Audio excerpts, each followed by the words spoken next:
দেশপ্রেমের এক অবিচল নাম বেগম খালেদা জিয়া।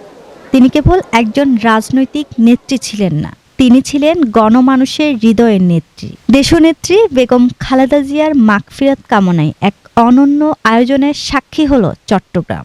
চারপাশে কোরআনের পাখি, চঞ্চল আর আনন্দঘন এক সুন্দর মুহূর্ত বিরাজ করছে।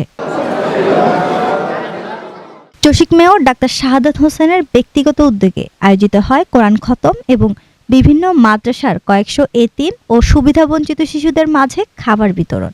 এই আয়োজনে বিশেষ অংশ হিসেবে ছিল মাদ্রাসার এতিম ও সুবিধাবঞ্চিত শিশুদের স্বতঃস্ফূর্ত অংশগ্রহণ। দিনভর কচি কণ্ঠে পবিত্র কোরআন তেলাওয়াত আর জিকিরে মুখরিত ছিল পুরো প্রাঙ্গণ। তেলাওয়াত শেষে এতিম ও মাদ্রাসার ছোট ছোট শিশুদের মাঝে তবারক হিসেবে চট্টগ্রামের ঐতিহ্যবাহী মেজবানি খাবারের আয়োজন করা হয়। অনুষ্ঠানে ডাক্তার শাহাদাত হোসেন স্মৃতিচারণ করে বলেন, বেগম খালেদা জিয়া ছিলেন দেশের মানুষের হৃদয়ের নেত্রী। চিকিৎসাধীন অবস্থায় বিদেশে না যাওয়ার সিদ্ধান্ত তার গভীর দেশপ্রেমেরই প্রমাণ। আবেগাপ্লুত ভরা কণ্ঠে তিনি আরও বলেন, যখন -2 ফর্মুলা বাস্তবায়িত হয়েছে, ওনাকে দেশের বাইরে চলে যেতে বলা হয়েছিল, উনি দেশের বাইরে যাননি। উনি বলেছিলেন, যদি মরতে হয় এই দেশেই মরবো, বাঁচতে হয় এই দেশেই বাঁচবো। কাজে আজকে যে নেত্রী বাংলাদেশের মানুষের জন্য অনেক কিছু করেছেন, 18 কোটি মানুষ কিন্তু ওনার শেষ বিদায়ের দিন ওনাকে বিদায় দিয়েছেন, আপনারা দেখেছেন।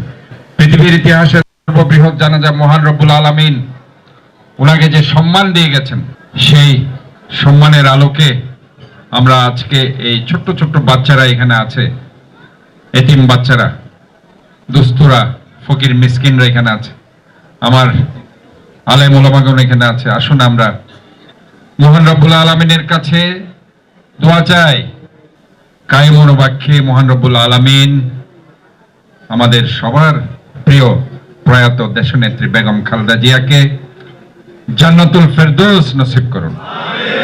দোয়া মাহফিলের শেষ পর্যায়ে শত শত মুসল্লি ও শিশুদের সাথে নিয়ে বিশেষ মোনাজাত পরিচালনা করা হয়।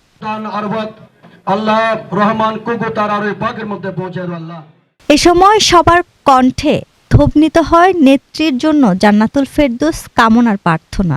অনুষ্ঠানে চসিক সচিব মোহাম্মদ আশরাফুল আমিন সহ বিএনপি ও অঙ্গ সংগঠনের শীর্ষ নেতৃবৃন্দ উপস্থিত ছিলেন। এতিম শিশুদের নিয়ে করা এই আয়োজন কেবল একটি দোয়া মাহফিলের নয়, বরং প্রিয় নেত্রীর প্রতি এক গভীর ভালোবাসার বহিঃপ্রকাশ ফুটে উঠেছে। নুরাফরিন পপি, 24 টিভি, চট্টগ্রাম।